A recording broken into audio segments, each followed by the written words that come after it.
munchkins, how are you all? Welcome back to the new class, and in this class we are learning Grammar Pinnacle for class 4th by EduRise India and by Amit Publishing House।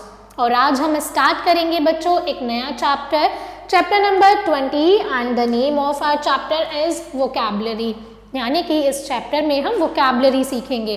तो चलिए start करते हैं chapter. सबसे पहले हम बात करेंगे compound words की। Sometimes when we add two words together we make a new word। जब भी हम दो शब्दों को आपस में मिला देते हैं तो एक नया शब्द बन जाता है।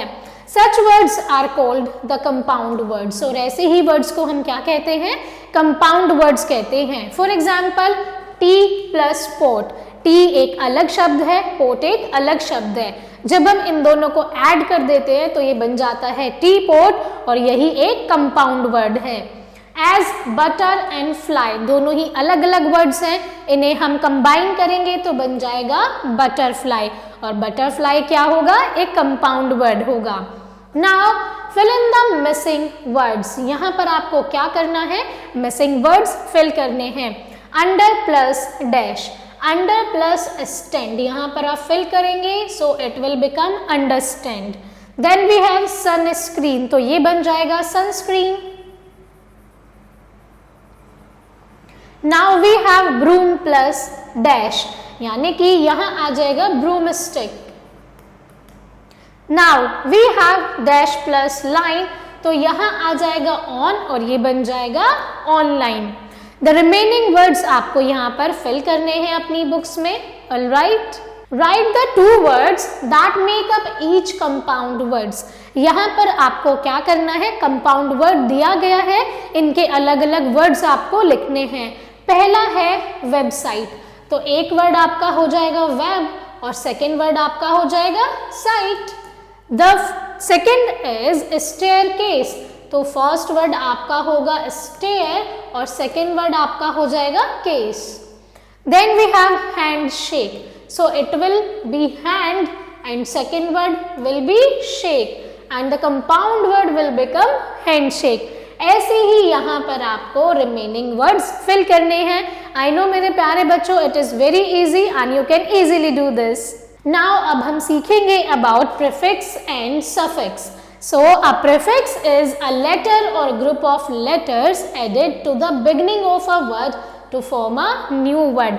यानी कि जब हम वर्ड से पहले एक और वर्ड ऐड करते हैं एक नया वर्ड बनाने के लिए, तब जो स्टार्टिंग में हमने वर्ड ऐड किया है उसे हम कहते हैं prefix. Now we will see list of some prefix.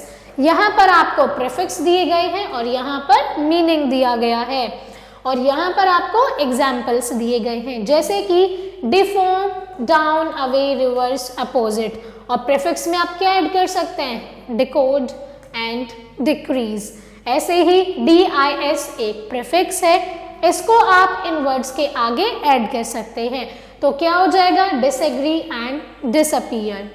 ऐसे ही X यहाँ पर एक प्रीफिक्स है और ये कुछ मीनिंग्स आपको दिए गए हैं और आप इन वर्ड्स के पहले उस प्रीफिक्स को ऐड कर सकते हैं। एग्जाम्पल होगा एक्सेल एंड एक्सप्लॉयशन। ऐसे ही यहाँ पर आपको एक कंप्लीट लिस्ट दी गई है जो आपको रीड करनी है, और साथ ही में उसके एग्जाम्पल्स भी आपको दिए गए हैं, आप इन्हें रीड करिए और अंडरस्टैंड कीजिए। नाउ अब हम बात करेंगे सफिक्स की। So suffix is a letter और group of letters added to the end of a word to form a new word. जब भी आप कोई नया शब्द बनाते हैं तो जब शब्द के एंड में और बाद में आप एक और शब्द ऐड करते हैं एक नया शब्द बनाने के लिए, तब हम उन्हें क्या कहते हैं? प्रीफिक्स कहते हैं। आपके पास ऑलरेडी एक शब्द दिया गया है, आप क्या करेंगे? उस शब्द के बाद में एक और शब्द ऐड करेंगे, तो जो शब्द आपने बाद में ऐड किया है वो आपका प्रीफिक्स है, और प्रीफिक्स ऐड करने के बाद में आपके पास एक नया वर्ड आता है। नाउ यहाँ पर आपको सफिक्स की कुछ लिस्ट दी गई है, जैसे कि सफिक्स है able, meaning able to having the quality of. यहाँ पर एग्जाम्पल्स दिए गए हैं, जैसे कि कंफर्टेबल और पोर्टेबल। यहाँ पर पोर्ट एक शब्द है, यहाँ पर कंफर्ट एक शब्द है, आपने क्या किया है? बाद में एबल ऐड कर दिया है। ऐसे ही ऑल है, यानी कि annual, commercial, then we have ER, it will become bigger and stronger. ऐसे ही यहाँ पर आपको बहुत सारे एग्जाम्पल्स दिए गए हैं, आपको ये सभी प्रीफिक्स पढ़ने हैं, इनका मीनिंग समझना है और साथ ही में यहाँ पर आपको इनके एग्जाम्पल्स भी दिए गए हैं। Now add prefix like I M, in, un, il and dis to make the negative antonyms. यहाँ पर आपको क्या करना है, नेगेटिव एंटोनियम्स बनाने हैं और कुछ प्रीफिक्स यहाँ पर ऑलरेडी आपको दिए गए हैं। चलिए आइए करते हैं साथ में। सबसे पहला है polite, it will become impolite. आप ऐड करेंगे इम then polite. Second is active, it will be inactive. Third is happy, it will become unhappy. Fourth is responsible, it will become irresponsible. Then we have legal, it will become illegal. ऐसे ही आपको क्या करना है, prefix add करने हैं और इन सभी के नेगेटिव एंटोनियम्स आपको फॉर्म करने हैं और गिवन ब्लैंक्स में लिखने हैं। Coming to the next question, add suffix to the following words. इन वर्ड्स के सफिक्स ऐड करने हैं, मेक नेसेसरी चेंजेस, यानी कि वीक विल बिकम वीकर, यहाँ पर आप ऐड कर सकते हैं weaker. Care, it will become careless, यहाँ पर आप लेस ऐड कर सकते हैं। यहाँ पर टॉलर ऐड कर सकते हैं, यानी कि ER ऐड कर दीजिएगा लास्ट में। यहाँ पर गवर्नर हो जाएगा, गवर्न आपको दिया गया है, ER सफिक्स ऐड कर दीजिए। लेस सफिक्स है, ER सफिक्स है और यहाँ पर भी ER सफिक्स है। होम विल बिकम होमलेस, यहाँ पर आप लेस ऐड कर दीजिए, ये होमलेस बन जाएगा। ऐसे ही आपको इन सभी के एंड में सफिक्स ऐड करके वर्ड्स बनाने हैं। अब यहाँ पर आपको दिए गए हैं सिनोनियम्स। सिनोनियम्स क्या होते हैं students? Synonyms are words which are similar in meanings. Synonyms ऐसे वर्ड्स होते हैं जिनके जो मीनिंग है वो सेम होते हैं। For example, write another word or words that mean the same as the given word, choose from the words given in the box. Box में आपको कुछ वर्ड्स दिए गए हैं और साथ ही में आपको यहाँ पर भी कुछ वर्ड्स दिए गए हैं। आप बॉक्स में से जिनके मीनिंग सिमिलर हैं उन वर्ड्स के सामने आपको वो वर्ड्स पुट करने हैं। फॉर एग्जाम्पल, यहाँ पर दिया गया है थिन। थिन का मतलब होता है पतला। अब थिन का जो सिमिलरली वर्ड है वो यहाँ पर क्या हो जाएगा? यहाँ पर हो जाएगा स्टिंकी। तो थिन यानी कि स्टिंकी। नाउ साइलेंट यानी चुप और क्वाइट का मतलब भी क्या होता है? चुप रहना या फिर शांत रहना। यहाँ पर आपको एक वर्ड दिया गया है फ्रेंडली। फ्रेंडली का सिमिलर क्या होगा? हेल्पफुल। तो यहाँ पर आप लिखेंगे हेल्पफुल। देन आपको दिया गया है टेस्टी। टेस्टी का सिनोनियम होगा डिलीशियस। तो यहाँ पर आप लिख सकते हैं डिलीशियस। इन दोनों का मीनिंग ही सेम है। टेस्टी मतलब स्वादिष्ट और डिलीशियस मतलब भी स्वादिष्ट होता है। टाइनी छोटा होता है। स्मॉल का मीनिंग भी क्या होता है? छोटा होता है। Alright, now we have fall. Fall यानी गिरना और डाउन का मतलब भी क्या होता है? गिरना। तो फॉल और डाउन को यहाँ पर आप लिख सकते हैं। तो ऐसे ही यहाँ पर आपको सारे वर्ड्स फिल करने हैं। एंड आई होप मेरे प्यारे बच्चों you are getting what are synonyms. अब हम बात करेंगे एंटोनियम्स की। सिनोनियम्स क्या होते हैं? जिनके मीनिंग सिमिलर होते हैं। लेकिन एंटोनियम्स क्या होते हैं? जिनके मीनिंग्स अपोजिट होते हैं। So words that are opposite in meaning are called antonyms. अब यहाँ पर आपको एक क्वेश्चन दिया गया है, fill in the blanks with the antonyms of the underlined words। In given blanks में आपके लिए कुछ वर्ड्स अंडरलाइन किए गए हैं। आपको क्या करना है? उनके अपोजिट जो वर्ड्स हैं वो गिवन ब्लैंक्स में लिखने हैं। It is not good to be stingy, we have to be dash to the people around us।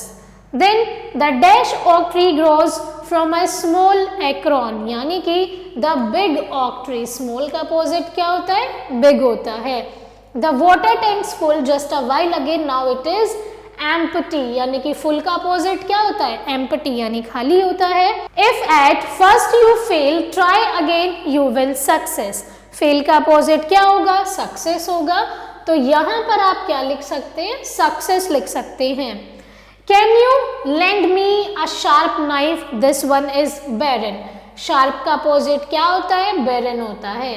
ऐसे ही आपको क्या करना है, इन सभी सेंटेंसेस में जो अंडरलाइन वर्ड्स हैं उनके अपोजिट वर्ड्स यहाँ पर आपको फिल करने हैं। Now we will talk about homophones. Homophones क्या होते हैं? Homophones are words that have the same pronunciation but different meanings. Homophones ऐसे वर्ड्स होते हैं जिनका प्रोनाउंसिएशन तो सिमिलर होता है लेकिन उनका मीनिंग अलग होता है। Complete the sentences by choosing the suitable word from the bracket one has been done for you. So the knight jumped up onto his horse and rode away. यहाँ पर आपको given था night और NIGHT night। इसका मतलब रात होता है, all right, और ये होता है night. Now out in the forest the dash ate some berries. The dash यानी कि bear मतलब भालू, bear मतलब बहुत ही मिनिमम वाला। तो यहाँ पर बियर लिखेंगे क्योंकि बेरीज किसने खाई? बियर यानी कि भालू ने खाई। Now could you please pass a dash of the cake, यानी कि ये होता है पीस और ये होता है पीस। ये होता है शांति वाला पीस, पीस माने शांति, और ये होता है किसी चीज का स्लाइस या फिर टुकड़ा। तो यहाँ पर आप लिखेंगे PIECE पीस, क्योंकि यहाँ पर केक का स्लाइस मांगा जा रहा है। Now I watched a beautiful dash eating grass in the meadow. I watched a beautiful deer. ये वाला डियर होता है प्यारा होना और ये डियर होता है हिरन। तो मैंने क्या देखा? बहुत ही ब्यूटीफुल डियर को देखा, यानी कि हिरन को देखा। ऐसे ही आपको क्या करना है, ये सभी सेंटेंसेस में आपको करेक्ट होमोफोन्स फिल करने हैं। Now make sentences with the given words to make their meaning clear. यहाँ पर आपको कुछ वर्ड्स दिए गए हैं, आपको क्या करना है, इन वर्ड्स को यूज करके मीनिंगफुल सेंटेंसेस फॉर्म करने हैं। सो फर्स्ट इज फ्लावर, यानी कि फूल। This flower is very beautiful. Then ये है फ्लावर, इसे क्या कहते हैं? इसे कहते हैं आटा। ऑलराइट, सो यहाँ पर आप क्या करेंगे, we use flour to make chapatis. हम आटा किस लिए यूज करते हैं? चपाती बनाने के लिए यूज करते हैं। और ऐसे ही आपको इन सभी वर्ड्स के कुछ सेंटेंसेस फॉर्म करने हैं और अपनी बुक्स में रीराइट करने हैं। सो आई होप मेरे प्यारे बच्चों, this was an interesting chapter. आपने बहुत ज़्यादा इंजॉय किया है इसे। Thank you so much for watching and learning with me. I will see you all in the next class. Till then, keep learning and keep practicing.